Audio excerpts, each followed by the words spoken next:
Dadi wong saleh iku ngomong terus yo barokah, saenake yo barokah, asal dekne saleh alim, barokah terus. Tapi nak wong ra saleh goblok ya mbok meneng ben wibawa. Nak ibadah anggap wali terus akeh sing sowan, innalillahi wa inna ilaihi rajiun. Aneh-aneh wae. Modus yo jenenge apa? Lho iya, kayak kasus di Probolinggo, andai kan wong ra jubahan iku ora ono sing percaya. Dia dipercaya karena modus apa? Kesalehan. Umpama dekne nganggo kathok seperapat terus pahpon ning pasar, ayo aku bisa gadakan uang, percaya ta ora? Barokah jubahan ibu-ibu soleh. Maka sarana kesalehan ini kalau di mata orang enggak soleh, di tangan orang enggak soleh itu bahaya.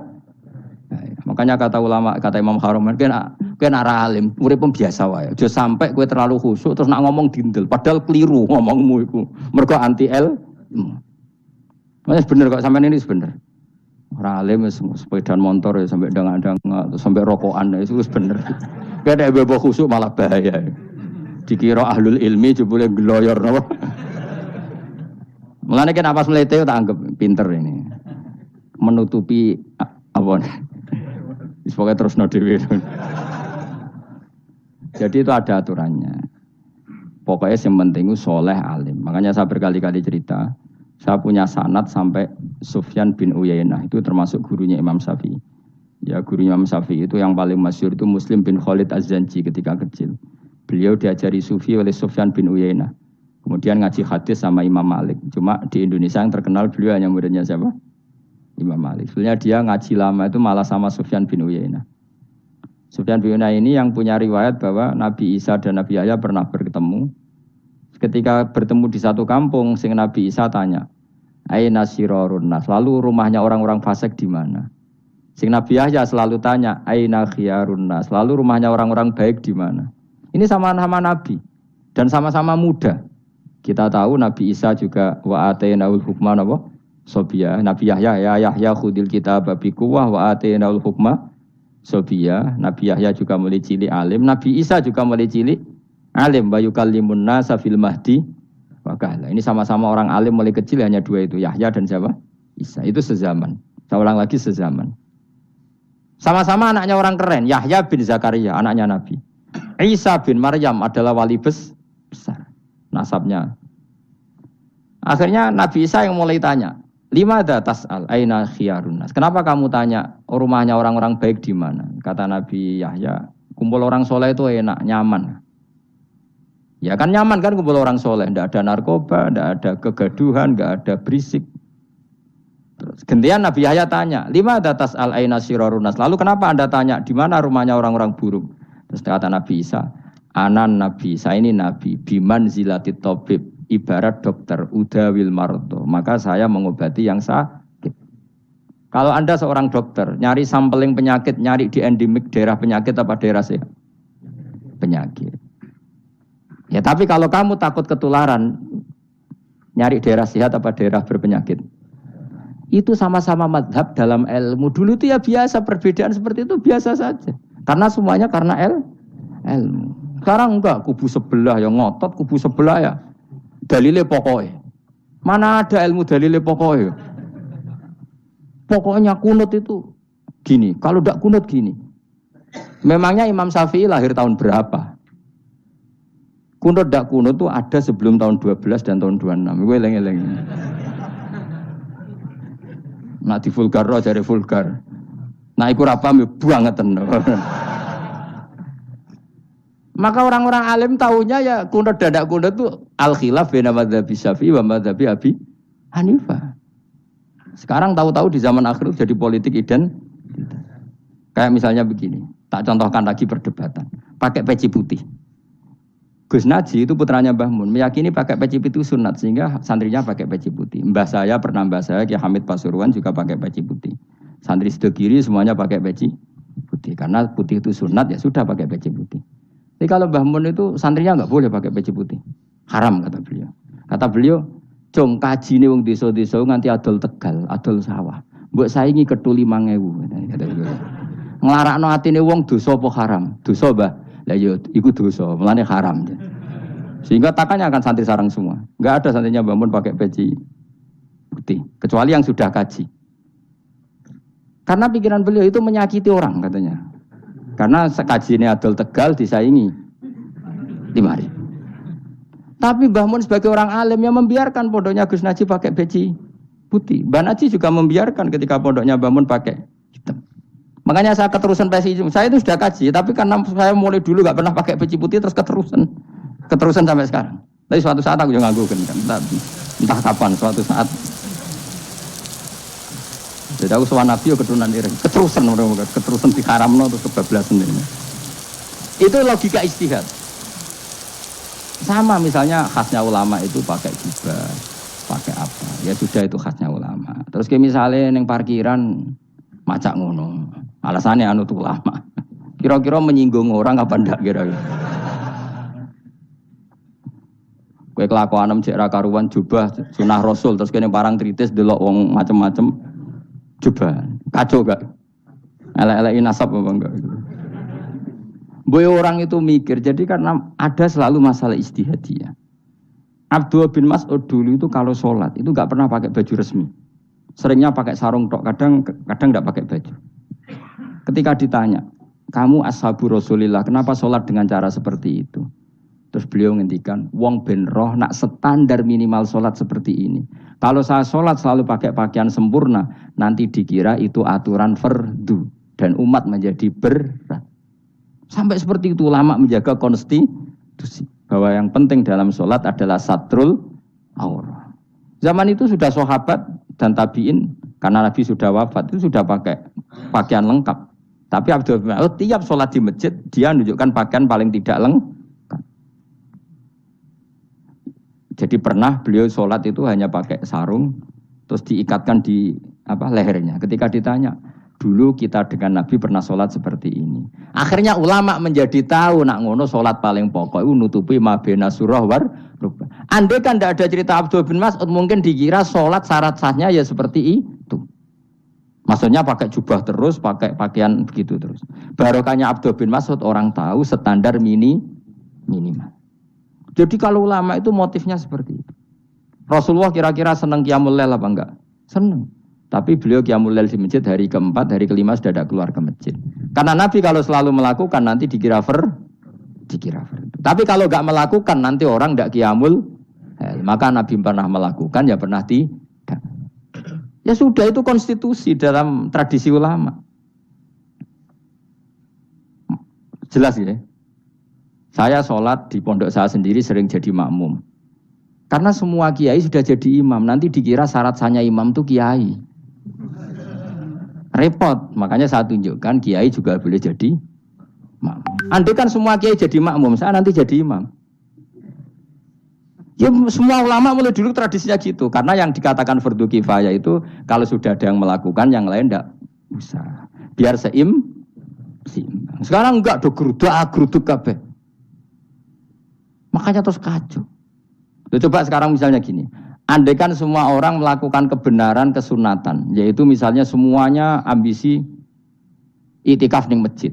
Terus tidak ada orang melakukan kebenaran ngrumat yatim, ngrumat jenazah, ngrumat jalan-jalan raya. Kan kacau. Mergo semuanya satu variasi kebenaran itikaf di masjid. Yatime sedang do mati, mergo do itikaf kabeh. Tapi baru kaya ono sing itikaf ning perapatan, nek ono tiba iso nulung, nek ono wong kesasar iso takok. Baru kaya wong sing itikaf ning perapatan. Sayange to bidung-bidung barang ku sayange. Sakjane niat itikaf ku sah.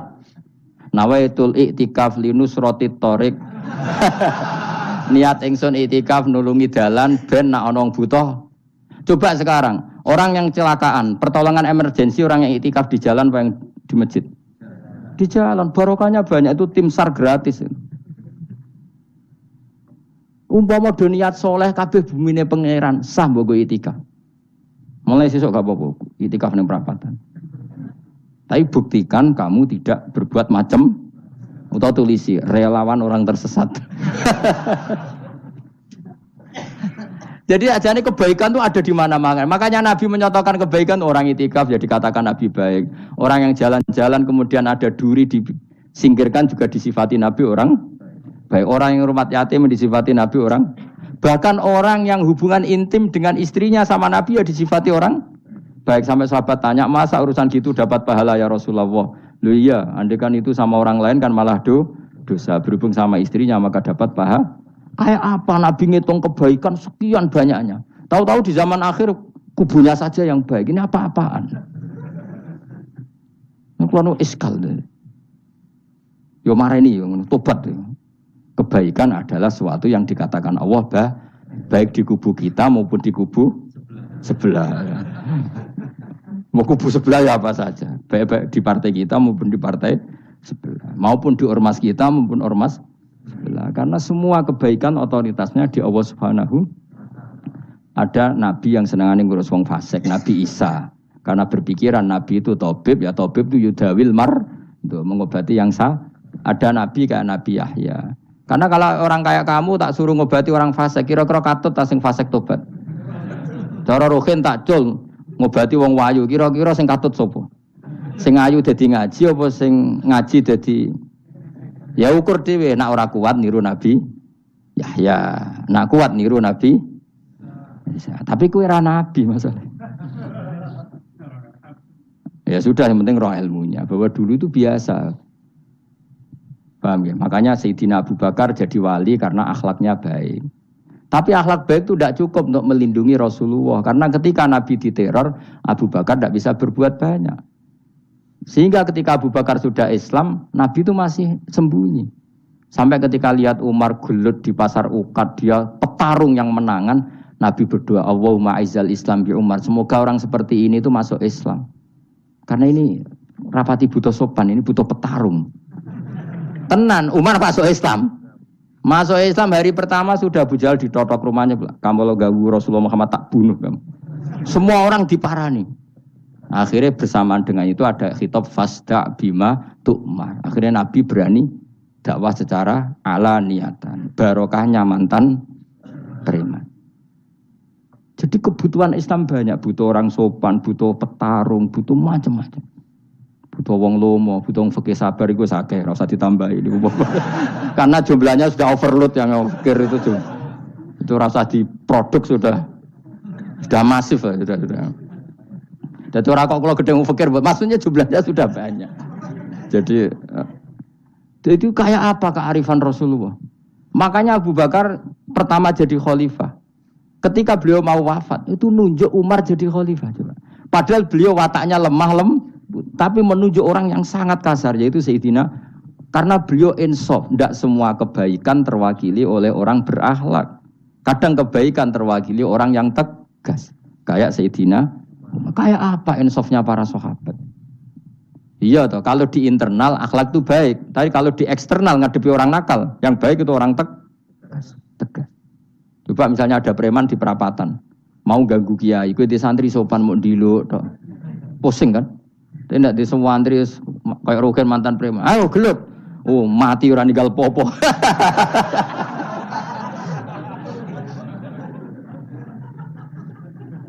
Itu kan keren, apa? Keren. Makanya Abu Bakar ketika, sampean tahu kan hadisnya Umar, setiap ada orang munafik macam-macam pamitnya sama Nabi, da'ni adrib, pun izini Nabi tak biya coy. Ya setiap hari kegiatannya gitu terus. Tapi dulu orang itu insaf, Abu Bakar insaf, kelebihannya Umar di situ. Umar insaf, kelebihannya Abu Bakar di. Maka ketika kandidat khalifah, Umar mengangkat Abu Bakar jadi khalifah dan disetujui semua sahabat. Ketika Abu Bakar mau wafat menunjuk Umar dan disetujui semua sahabat. Orang kok Abu Bakar pepe wong halus, golek sing sejenis aku ndak.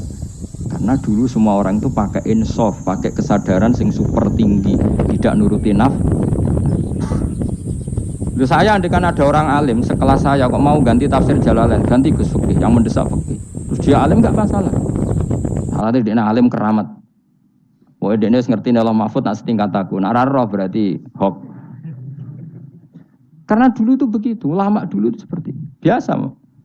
Sekarang itu enggak. Orang itu kalau enggak kelompoknya enggak mesti salah. Abu Bakar itu raqiqul qalbi. Raqiqul hawashi, riqqatul qalbi. Tapi beliau justru menunjuk Sayyidina Umar karena dia tahu Islam itu musuhnya banyak, butuh orang tegas. Umar juga tahu bahwa di internal Islam itu butuh riqqatul qalbi sehingga beliau hormat sama Abu Bakar. Tak pimpin aku, wah, bubar kabeh.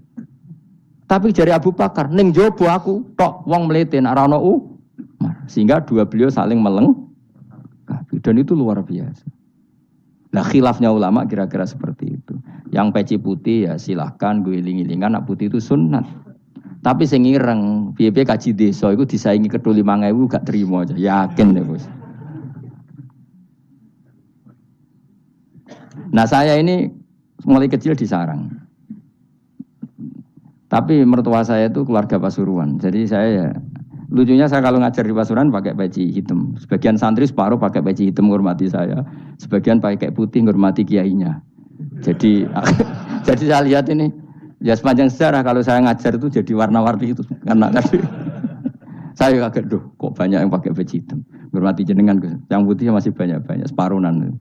Ya gak ada yang merencanakan, ya alami saja. Nah, terus sampean bener di putih apa hitam? Putih apa hitam? Bebas. Karena tadi ini masalah apa? Istihad. Pun kalau terus nang. Supaya sementing wae iman itu sesuatu yang absolut. Maka kita andaikan Allah tidak bikin surga neraka pun kita tetap sebagaimana kita mengatakan 1 tambah 1 2 dapat hadiah apa? Tidak dapat hadiah ya tetap mengatakan 2. 1 tambah 1 pasti 2.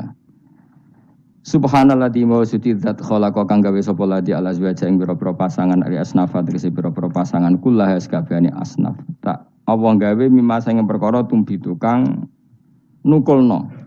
Nukulno apa bahasa Indonesia? Menumbuhkan apa al-ardu bumi minal hububi sanging pira-pira bebijian wa ghairi halan yana hubub. Wa min anfusihim lan Allah gawe jenis jejodohan iku sangka awak dhewe ne wong akeh. Jadi Allah bikin sesuatu itu berjodoh-jodoh, berpasang-pasangan. Termasuk manusia juga berpasang-pasangan. Minat zukuri sing pira-pira lanang walinasilan pira-pira wedok wa mimalan sing perkara la ya'lamun kang ora ngerti sapa wong akeh. Maksudnya zaman belum ditemukan listrik misalnya atau belum ditemukan apa saja yang zaman itu enggak ada. Allah ngendikane gini, Maha suci zat yang bikin tumbuhan, bikin hewan semuanya berpasang-pasangan, termasuk manusia juga berpasang-pasangan. Dan Allah juga bikin berpasang-pasangan dari sesuatu yang sekarang belum dikenal di era itu.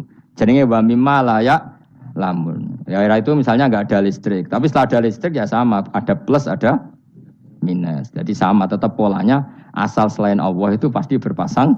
Meskipun sesuatu itu sekarang belum dikenal. Kayak zaman dulu kan belum ada listrik, tapi setelah ditemukan listrik juga ada plus, ada minus. Itu jenis wa mimma layak lamun dan dari sesuatu yang kamu tidak tahu. Minal makhlukati sing pira-pira makhluk al ajibati kang gawakno al ghoribati kang aneh utawa kang langka alam wa ayatul lamun. Subhanallah wa bihamdi adada khalqihi wa ridha nafsihi wa zinata arsyihi wa midada kalimati. Subhanallah wa bihamdihi adada khalqihi wa ridha nafsihi wa zinata arsyihi wa midada kalimati. Subhanallah wa bihamdihi adada